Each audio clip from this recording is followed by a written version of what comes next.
Hey everybody, welcome back to the podcast, the project investigation collaboration, the collaboratory podcast between our gracious host and founder of the Veritas project, Robert Curtis. Hello. And myself, investigator Todd Boyer. And welcome to the podcast. And this week, I get to be Morpheus to Bob's Neo because he is the one to tell us about living in the Matrix. Yeah. He is the chosen one. So Yeah, we're gonna discuss living in the Matrix this week because we're gonna make a lot of people angry. Yep, because I saw a video this week that, another point of proof living in the Matrix. And I sent it to Bob and I said, hey, let's do that. And Bob's like, hells yeah. Yeah, that's the thing that I want to talk about because in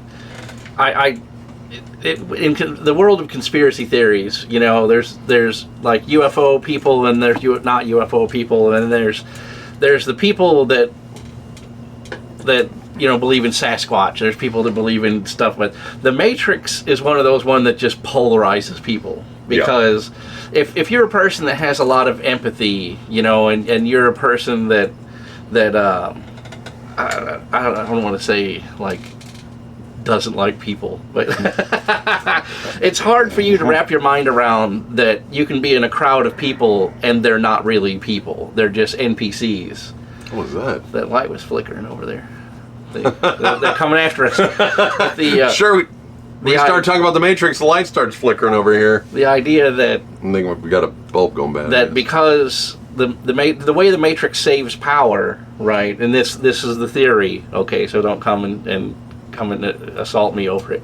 But the way the Matrix saves power to render a 3D simulation with all the objects, sun, shadows, all of the things that you can observe, is it cheats the system by not making every single person in the simulation attached to an actual person, like the person that is like a playable character, right? Right. So they create NPCs to fill in the gaps, and they're not real people. Right. So if you just drive past some person on the freeway and they're not also a first order character, that person isn't real. Right. And the only time the Matrix ever gives any processing power to it is like, say, you get into an accident with one of them, and now you have to interact with them. But if you notice, it's always an awkward interaction. Right. Because they're not a first order character. You just accidentally cause them to be. So an agent from the Matrix is put into that NPC for that moment, and then as soon as you are not perceiving them anymore, the Matrix doesn't render that person. Right. So that's the theory. So, speaking of rendering, let's discuss the particles that are shined through slits. Yeah. That aren't, if they're not observed, they're all over the place. They scatter. Right. And if they are observed, meaning even a camera is watching them, they make it perfect lines. Yeah. But if you let them to their own devices, they're all over the place. Yeah. So basically the idea is they took a lead plate and cut two little slits in it, and they have an emitter on one side that fires individual photons at it like a shotgun. And they hit the plate, and then the only ones that make it through go through these little slits. And for decades, they believed that was showing order in the universe, because when the photons went through the slit, they would hit the target in perfect lines. So then somebody came up with a brilliant idea at Stanford, I believe it was, where they wanted to leave it run for a long time and see how dense the lines got. Right. So when they came in the next day to look at the target, it was scattershot. It was just painted with photon hits. So they were like, well, how is this possible? When I'm sitting here watching it, it makes two perfect lines, right? Yeah. But when you leave it in like Schrodinger's box, you just leave it alone to its own devices, then it makes a whole blob of impact. So basically what it is the Matrix isn't rendering the photon's flight and hit, because it's just rendering a random flight, or there might not even be rendering the wall behind it with the slits, because nobody's observing it. Now, that even includes a camera. If you put a camera on it, you still get the slits. You still get the slits. But if it has zero observation and you're just reading the photon hits, it's like a shotgun blast. It's everywhere. So that's when it first started. Yeah. The people started noticing it, and they were like, well, so, like, if there's no one in the woods and a tree falls, does it still make any noise? Right. No, it doesn't, because there's no one there to perceive it, right? So, if you're not in the woods to see the tree fall, the tree doesn't even fall. Right. Right, because it's not even rendering. The forest is just a grayscale, green blob. Right. If there's no one there to see it. Oh, the rabbit hole of the Matrix. And this is why ChatGPT didn't want to give us a script. Because our whole podcast today is a rabbit hole. Right. I mean, you guys know how much we love the rabbit holes, but today it is all a rabbit hole. I'm going to put some pictures in here in this podcast. You'll see it on the YouTube of glitches in the Matrix that I personally have observed. Because there's a stretch of highway that I commute to work on that has no residences on either side. There's no business, no industry. There's nothing there but a quarry. So the Matrix doesn't give any processing power to it at all. So when I drive through there, I see some crazy stuff. Like one time I was in traffic, and the traffic was white Jeeps. Every single car on the highway was a white Jeep with aftermarket black and silver wheels.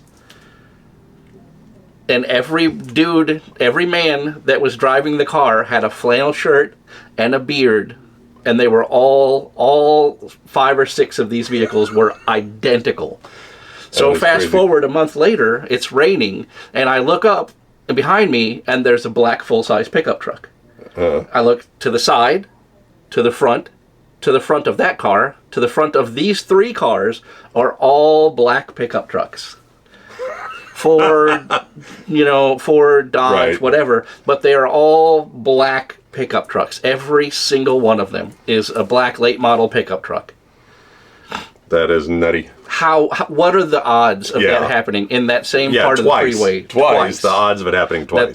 Not just once, but twice. The Matrix is in low power mode right there, because it's just there's nothing to render. Right. It doesn't believe that you're intelligent enough to notice that there's something weird going on. You're just driving along and listening to the radio. Well, see, and that's something that I've said too, is like, when I'm out here in the middle of nowhere, it's like, if I go out into these woods, has anyone ever been out here before? Right. Like, is it going to render some new stuff for me to see, because nobody's ever seen it before? Exactly. So it's kind of question. So another thing, now there are some people, like some key people, that believe we're living in the Matrix. Oh yeah. Like Elon Musk. He fully believes that we're in the Matrix. And there's a lot of good arguments. And another one with glitches in the Matrix is the Mandela effect. Yeah. So there's a hardcore belief that the Mandela effect is due to glitches in the Matrix. Right. And there's some things that fall under that category that I even am like, no, I swear to God it was this. Yeah. Like the whole... the Berenstain Bears. Well, not the Berenstain Bears, but the Ed McMahon. Oh, yeah. And the Ed McMahon with the Publishers Clearinghouse. Yeah. Like, that happened. Yeah. I don't care what you say, that happened. Yeah, I remember that too. Like, the theory, one of the theories behind the Mandela effect, and this could be a part of the Matrix too, is that in 1988, the world ended. Yes. Right. And then to keep all of the PCs, all the playable characters still alive, they just shifted everyone from that timeline to an adjacent timeline where everyone didn't get killed. Right. So that's why things don't line up exactly with our memories of the time and what we're experiencing as the new time. Right. Because there was some event in 1988 that cut it off, and then now going forward, you're in an adjacent timeline that's nearly identical, but just a little bit different. Wasn't the event the discovery of the God particle? Right. which, who was it said that if we discovered the God particle, the world would end? Sagan, I think. Yeah. So, there you go. So, Yeah. that was one heck of a Right. rabbit hole. We don't even have to cite this. We don't even have to go off the beaten path for this one. It's all. I mean, so there's a lot of people that believe that we're in the Matrix. I'm sure you guys have even ran across some things, in your own life. So, I'm trying to. The evidence of the simulation could explain witchcraft and voodoo and Dragons even, and magic and even prayer and the power of prayer and things like that. Because if you think about it, if there's an overseer program and it's listening to your inner dialogue, right, all the time, and then it does like Facebook does, right, like where you talk, man, I need new tires for my car, and the next time you log into Facebook, there's a whole pile of ads for tires. Well, if you think about it, the overseer program could be doing that too, where you're like, I really need some extra money, I'm broke, right. It's like, wow, all right, well, we'll kill off your uncle and give you some extra money. So if you guys don't believe your phone is listening to you at all times, this morning I was in the gas station like right before I got here, and some lady's like, hey, I really like your cologne. What is it? It smells really nice. When I got here, I got on YouTube, and there was a bunch of videos about cologne. The first 10 Literally, videos. The first 10 videos were about cologne. And I'm like, really? I mean, are we really going to be that obvious? Yeah. So, yeah. So if you don't believe your phone is listening to you at all times, or something is listening to you at all times. Yeah. So, to the Hadron Collider, we wanted to talk about that. Yeah. So when they were first experimenting with the collider, they came up with the idea that you could take a particle, right, an element, and smash another element in it at incredible speeds, and at that instant that the two elements smash together, they would create a new element, right? So in the lab, they tried this. So it smashed two particles together and created a new particle that existed in the collider, in the chamber of the collider at that second. Also, in a laboratory in Brazil, a doctor was taking apart, with the electron microscope, and he was looking at particles and discovered that exact particle. So when they created it using the collider, he discovered it in his laboratory. And the people at the collider were so, amazed at that, they let him be the inventor of it, right? So when he came forth and like, hey, look at this paper, I discovered this new particle that exists. Well, because they created it in that instant, it exists in the entire world at that same moment, even though it had never existed in our planet before that. This guy discovered it in his lab, so they were like, yeah, he can go ahead and keep the discovery of it, because we technically just smashed it together and made it, right. But it existed everywhere all at once at the same time because they created it. Isn't that crazy? Yeah, it suddenly existed, Right. So there's so much that we have a lot of information on this stuff, but it's not detailed. That's the problem is, we're trying to talk to you guys about stuff right. that we can't get detailed evidence of because the Matrix doesn't want to give us detailed evidence. They don't want you to spread the awareness of it, because then that weakens the way that the fibers of the Matrix are put together, right? So the more people that know about the simulation, then the harder it gets to render the simulation, because you have to increase the accuracy of it exponentially, right? So if every person is aware that whenever you're in a crowd, like 70% of that crowd is NPCs, right?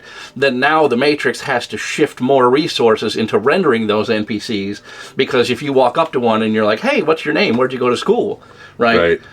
It makes it infinitely harder to keep constantly coming up with all those stories for every single character. Whereas if you don't know they're NPCs, you just walk past them and be like, look at that guy.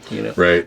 Well, then there's also this theory of we are either at one end of the spectrum or the other when it comes to living in the Matrix. We are either not living in a Matrix and haven't discovered how to do it yet, or we are living in the Matrix and not discovered how to do it yet to send it on to the next people. So it's we're at one end or the other. We either haven't or we have, but we're not to that point in our rendering of the Matrix. Right, and the singularity, we haven't reached the singularity yet, where it loops, basically. Where we start our own Matrix and gone. So that's kind of the... But to understand that, you have to understand like quantum mechanics and quantum entanglement and how downstream quantum entanglement works. So it's not something you can just walk into, because if you talk to like 90% of the people and you're like, we live in the Matrix, they're gonna like whatever, or, you know. But then when you show them the pictures and you explain to them like how DNA strands work and how the Fermi paradox works, and how it's like it's a structure inside of a structure. So it always reproduces the same curve in nature, and nature never moves towards entropy; it moves towards chaos. Right. So it's impossible for this same spiral structure to show up in literally everything. Right. I'm going to go back and look at some of the comments here, guys. You'll have to excuse me because we didn't have the comments made big. Yeah. So Robin was talking about the Sip Saver and the multiverse. Right, so, exactly. So basically how the multiverse works is there's like lasagna, like a layer cake of universes that are stacked up, right? And one of the ways that they think of interdimensional beings, like the tall grays or the aliens we were talking about in the last podcast, is that they have figured out a way to to move the needle from one part of the record to the other. So they can go from one layer of the layer cake of reality to the next one and bring with them their consciousness, right? So they can go to that next layer and be like, hey, you guys need to do this and this, because if you don't, then your layer doesn't go past this point. So if you, as humanity, want to exist further, basically the tall grays are trying to guide people to make them a better part of the Matrix. So I'm going to rabbit hole just for a second. I did watch Buckaroo Banzai. Did you? And that movie is weird. It is like, it's like somebody on ADHD who snorted, some substances, because it's like here, and then it's there, and then it's here, and then it's there, then it's over here, and it's there, but all the Johns kill me. That cracked me up. What people don't realize about the original script for the Buckaroo Banzai is all of it's real. All of the science that's in Buckaroo Banzai is real. Really? And that's what, 82, 83, something like that. So they didn't have the special effects to make it look like they wanted it to, but they just did the best they could. Right. But the oscillation overthruster is a real thing. Really? Yeah.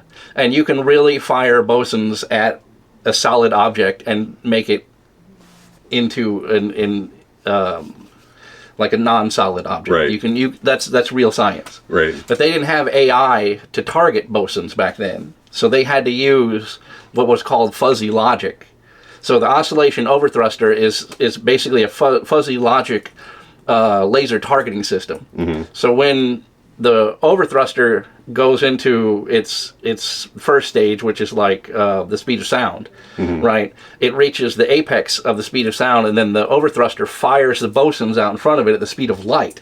And then the gap between the overthruster and the target closes at the speed of light, basically, and then fires the overthruster through the light barrier into the next, whatever is past the speed of light, like the FTL drive, basically. That's real science. And to see it in that movie, and everybody's like, "Oh, that movie's so stupid." You're like, you have no idea, no idea how far advanced that movie is. It's unbelievable. All of that technology is real. That is crazy. We can't do it. And I derailed my train. So we were talking about the awesome movie that is Buckaroo Banzai. Yeah. So sorry about the technical difficulties there up on the YouTube. We ran out of memory. Yeah. So Bob's AI is not working. He ran out of memory. Had to reset him. Gigs of memory in there. We filled it up already. So. But yeah. So Buckaroo Banzai. We're talking about, and then so let's talk about the Adinkra symbols. Okay. So this is another one that now the Adinkra symbols, they're originally from the Asante people, right? Of Ghana, 19th century. They were created by stamping or printing designs into cloth or canvas or whatever. They were made from dyes, made from bark and trees, basically natural dyes, right? Yeah. So, and these symbols, they used them for special occasions, like festivals and funerals and, things like that, births and stuff like that. Now, they were traditionally worn by priests and stuff. Now, the problem is they have discovered that these Adinkra symbols, if you put them on a 3-dimensional space instead of a 2-dimensional space, they are code for repairing the Matrix. Right. How crazy is that? They've discovered that these are repair codes for the Matrix. Yeah, they're self-repairing code, like computer code, basically. And these date back to before written word. Right. They're just Mandela symbols. Right. And basically. Bob will throw some pictures in here. And they when you extrapolate that design into a third dimension, right, then that code for that dimension is computer code. And they have points, right? They usually have circle points where the lines meet on these. And if you put simple binary code into those circle points, that's what makes the code. Right. Like if you fill it in with binary, and that's what, because the way they're set up, they go back and retouch and go back and loop. They're basically loops. They're like, if-then loops. Right.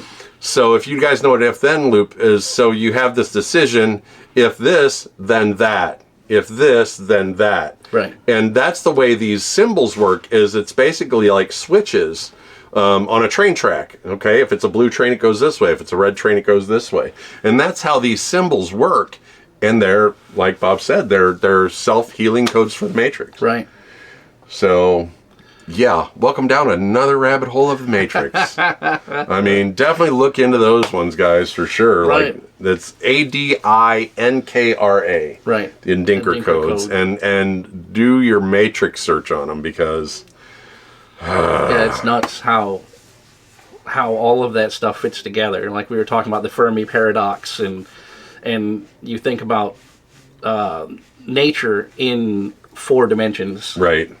And like science says, like I said, everything degenerates into chaos. It doesn't degenerate into order. Right. Right. So if you had 100 snails that all grew shells, right, in a fish tank, and you cut all of those shells in half, the ratio of the curve of the shell is identical on every single one of them. And there's a mathematical equation for the growth of the snail shells. Yep. So who wrote that code, right? Right. Where does it come from? Where does that code come from, right? And if it's in the DNA, well, then who wrote that DNA, and how does it have mathematical formulas in it? If it's proteins, right, how does it know to build, like, structure? You know what I'm saying? Yeah, like, exactly. That's what our argument is for divine intervention or the Matrix or whatever it is. Because if there were, let's say humans evolved from monkeys that evolved from a fish that evolved from a slug, right? Where are the metahumans between the monkey and us? Right. There's no people running around half monkey or 3/4 monkey. Exactly. You know what I'm saying? Like, it just made a jump from that to this. What happened in between, right? Yep. Like between like a I don't know, a slug and a fish. You know, what is, you can see there's eels, there's other things in that order. Yeah, and they're still alive because Right. they branched off and became their own branch. Right. You know, like a good example of this is it Easter Island, where, you know, there's creatures that they're only on Easter Island. Right. And then, you know, the plateaus, the plateaus in Madagascar, there are things on those plateaus that aren't related to anything down below. Right. You know, so where is our branch of humanity that took that side fort? Right. There should You know? still be metahumans around, like, Right. you know, living somewhere on the earth. You know, you can go and visit the people that didn't fork. You know, that didn't grow the big brain instead of, you know what I mean? Right. Like they Exactly. should still exist, but they don't. Exactly. The Fibonacci sequence, that's what I was thinking of. That's the curve, the mathematical curve that Yes. explains everything, basically. Yes. If you can take that Fibonacci sequence, and that's why cathedrals can be 60 stories tall, because they use that sequence in making all the curves in the cathedral, so it has load bearing in it. So, Well, that's like there's a story of a church that a man showed up. They needed some stairs, and a man showed up to build some stairs. And he built this beautiful, perfect spiral staircase. The only problem is he built the staircase with no nails and no glue. right, So this staircase, perfectly solid spiral staircase, with no support. with no support. Yeah. So, you know, It had, I have my 369 book out so I can spell it. Fibonacci sequence. yeah.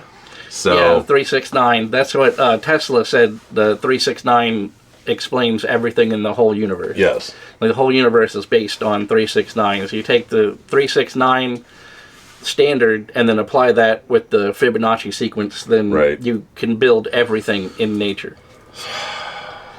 Wow. Okay. So, do you have anything else you want to add, Bob? Because I think we've dipped our toe in. Yeah, we could we could talk all day about what I think about the Matrix, because of weird stuff that I've seen. Right. You know. And I'm sure a lot of you guys have seen weird stuff out there too. You know. Oh, that telescope photo. Did you see that one? No, I didn't. I think I want to say Kim sent it to me. It's a picture of the deepest star photo that they've ever taken with the James Webb, Yeah. and they just snapped a photo of it and then brought it into the laboratory, and it has like dithering on it. Oh, yeah. I saw that. I saw a video about It's that. out in space, Right. but it's like, so the Matrix didn't know you were looking that far deep, Yeah. so it didn't make a precise edge on the star. Right, It has a square dithering. Yeah, I saw around that. it. Yeah. Yep, I saw the video of that on TikTok grid, or something. right. Yeah. Yeah, it was a grid. So, Let's talk about CERN. We were talking about the CERN. yeah. So, Yeah, we talked about how the CERN smashed a particle together and created it, and then once they spoke it into being, then it existed everywhere in the world at the same time. right. And then, Oh, which also I wanted to talk about how if you take two pieces of a particle and you separate the particle, and one side of the particle vibrates, the other part of the particle vibrates no matter how far apart they are. right, exactly. Quantum entanglement theory. Yeah, because of the quantum entanglement theory. So we could literally communicate instantly across the universe if Right. we could harness that, right. you know, that quantum entanglement process Yeah. and do that. It's Yeah, and you could also, in theory, you could have like a 3D printer at one end and at this end, and then send code using the quantum entanglement, and you could, in real time, build something right. at any distance with it. Right. So you could send like a probe to another planet, and then when that probe lands on the other planet, the 3D printer could start printing the Right. stuff you need to live there before you ever get Yep. to that planet. Wonderful. Faster than radio waves, because Yes. it's instantaneous. Yes. So, oh yeah. So Robin is touching on, like, so if you're thinking about a person and then suddenly out of the blue they call you. Oh yeah. So Robin, it's like the Matrix is picking up on what you're thinking, and what if that person is technically an NPC, right? That's been powered up. Fires them up, right? And that's what fires them up. You start thinking about them, and then they call you. They're like, ooh, pull out this one. Oh, this is an old game. Let's pull this one out. Right. It just takes fires it up. Yeah. What have you been up to? Well, and it just builds a backstory. The AI of that person just starts spitting it out. Did you think about that? One of your good close friends at some point in your life was an AI, an NPC. An NPC. Right.